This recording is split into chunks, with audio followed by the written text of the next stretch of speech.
സത്യവേദ പുസ്തകം ഉൽപ്പത്തി പുസ്തകം 2-ാം അധ്യായം 1-ാം വാക്യം. ഇങ്ങനെ ആകാശവും ഭൂമിയും അവയിലുള്ള ചരാചരങ്ങളൊക്കെയും തികഞ്ഞു. 2-ാം വാക്യം. താൻ ചെയ്ത പ്രവൃത്തിയൊക്കെയും ദൈവം തീർത്ത ശേഷം താൻ ചെയ്ത സകല പ്രവൃത്തിയിൽ നിന്നും 7-ാം ദിവസം നിവൃത്തനായി. 3-ാം വാക്യം. താൻ സൃഷ്ടിച്ചുണ്ടാക്കിയ സകല പ്രവൃത്തിയിൽ നിന്നും അന്ന് നിവൃത്തനായതുകൊണ്ട് ദൈവം 7-ാം ദിവസത്തെ അനുഗ്രഹിച്ച് ശുദ്ധീകരിച്ചു. 4-ാം വാക്യം.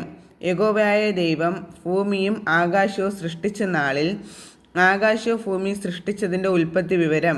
വയലിലെ ചെടി ഒന്നും അതുവരെ ഭൂമിയിൽ ഉണ്ടായിരുന്നില്ല, വയലിലെ സസ്യം ഒന്നും മുളച്ചിരുന്നതുമില്ല. 5-ാം വാക്യം. യഹോവയായ ദൈവം ഭൂമിയിൽ മഴ പെയ്യിച്ചിരുന്നില്ല, നിലത്ത് വേല ചെയ്യുവാൻ മനുഷ്യനും ഉണ്ടായിരുന്നില്ല. 6-ാം വാക്യം. ഭൂമിയിൽ നിന്ന് മഞ്ഞു പൊങ്ങി നിലമൊക്കെ നനച്ചു വന്നു. 7-ാം വാക്യം. യഹോവയായ ദൈവം നിലത്തെ പൊടി കൊണ്ട് മനുഷ്യനെ നിർമ്മിച്ചിട്ട് അവൻ്റെ മൂക്കിൽ ജീവശ്വാസമൂതി മനുഷ്യൻ ജീവനുള്ള ദേഹിയായി തീർന്നു. 8-ാം വാക്യം. അനന്തരം യഹോവയായ ദൈവം കിഴക്ക് ഏദേനിൽ ഒരു തോട്ടമുണ്ടാക്കി താൻ സൃഷ്ടിച്ച മനുഷ്യനെ അവിടെയാക്കി. 9-ാം വാക്യം. കാൺമാൻ ഭംഗിയുള്ളതും തിന്മാൻ നല്ല ഫലമുള്ളതുമായ ഓരോ വൃക്ഷവും തോട്ടത്തിൻ്റെ നടുവിൽ ജീവൻ്റെ വൃക്ഷവും നന്മതിന്മകളെക്കുറിച്ചുള്ള അറിവിൻ്റെ വൃക്ഷവും യഹോവയായ ദൈവം നിലത്തു നിന്ന് മുളപ്പിച്ചു. 10-ാം വാക്യം. തോട്ടം നനപ്പാൻ ഒരു നദി ഏദേനിൽ നിന്ന് പുറപ്പെട്ടു, അത് അവിടെ നിന്ന് 4 ശാഖയായി പിരിഞ്ഞു. 11-ാം വാക്യം. ഒന്നാമത്തേതിന് പീശോൻ എന്നു പേർ, അത് ഹവീല ദേശമൊക്കെയും ചുറ്റുന്നു, അവിടെ പൊന്നുണ്ട്. 12 വാക്യം. ആ ദേശത്തിലെ പൊന്ന് മേൽത്തരമാകുന്നു, അവിടെ ഗുൽഗുലവും ഗോമേതകവും ഉണ്ട്. 13-ാം വാക്യം. 2-ാം നദിക്ക് ഗീഗോൻ എന്നു പേർ, അത് കൂഷ് ദേശമൊക്കെയും ചുറ്റുന്നു. 14-ാം വാക്യം. 3-ാം നദിക്ക് ഹിദക്കേൽ എന്നു പേർ, അത് അശ്ശൂരിന് കിഴക്കോട്ടൊഴുകുന്നു. 4-ാം നദി ഫ്രാത്ത് ആകുന്നു. 15-ാം വാക്യം. യഹോവയായ ദൈവം മനുഷ്യനെ കൂട്ടിക്കൊണ്ടു പോയി ഏദേൻ തോട്ടത്തിൽ വേല ചെയ്യുവാനും അതിനെ കാപ്പാനും അവിടെയാക്കി. 16-ാം വാക്യം.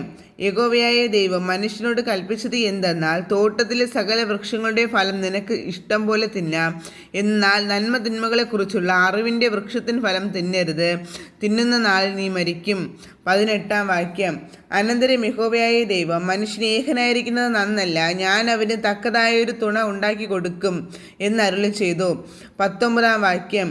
യഹോവയായ ദൈവം ഭൂമിയിലെ സകല മൃഗങ്ങളെയും ആകാശത്തിലെ എല്ലാ പറവകളെയും നിലത്തുനിന്ന് നിർമ്മിച്ചിട്ട് മനുഷ്യൻ അവയ്ക്ക് എന്ത് പേരിടുമെന്ന് കാണുവാൻ അവൻ്റെ മുമ്പിൽ വരുത്തി. സകല ജീവജന്തുക്കൾക്കും മനുഷ്യനിട്ടത് അവയ്ക്ക് പേരായി. 20-ാം വാക്യം. മനുഷ്യൻ എല്ലാ കന്നുകാലികൾക്കും ആകാശത്തിലെ പറവകൾക്കും എല്ലാ കാട്ടുമൃഗങ്ങൾക്കും പേരിട്ടു, എങ്കിലും മനുഷ്യന് തക്കതായൊരു തുണ കണ്ടുകിട്ടിയില്ല. 21-ാം വാക്യം. ആകയാൽ യഹോവയായ ദൈവം മനുഷ്യനൊരു ഗാഢനിദ്ര വരുത്തി, അവൻ ഉറങ്ങിയപ്പോൾ അവൻ്റെ വാരിയലുകളിൽ ഒന്നെടുത്ത് അതിന് പകരം മാംസം പിടിപ്പിച്ചു. 21-ാം വാക്യം. യഹോവയായ ദൈവം മനുഷ്യനിൽ നിന്ന് എടുത്ത വാരിയലിനെ ഒരു സ്ത്രീയാക്കി അവളെ മനുഷ്യൻ്റെ അടുക്കൽ കൊണ്ടുവന്നു. 23-ാം വാക്യം. അപ്പോൾ മനുഷ്യൻ, ഇത് ഇപ്പോൾ എൻ്റെ അസ്ഥിയിൽ നിന്ന് അസ്ഥിയും എൻ്റെ മാംസത്തിൽ നിന്ന് മാംസവുമാകുന്നു, ഇവളെ നരലിൽ നിന്ന് എടുത്തിരിക്കയാൽ ഇവൾക്ക് നാരി എന്ന് പേരാകുമെന്ന് പറഞ്ഞു. 24-ാം വാക്യം. അതുകൊണ്ട് പുരുഷൻ അപ്പനെയും അമ്മയും വിട്ട് ഭാര്യയോട് പറ്റിച്ചേരും, അപ്പനെയും അമ്മയും വിട്ടുപിരിഞ്ഞ് ഭാര്യയോട് പറ്റിച്ചേരും, അവർ ഏകദേഹമായി തീരും. 25-ാം വാക്യം. മനുഷ്യനും ഭാര്യയും ഇരുവരും നഗ്നരായിരുന്നു, അവർക്ക് നാണം തോന്നിയില്ല താനും.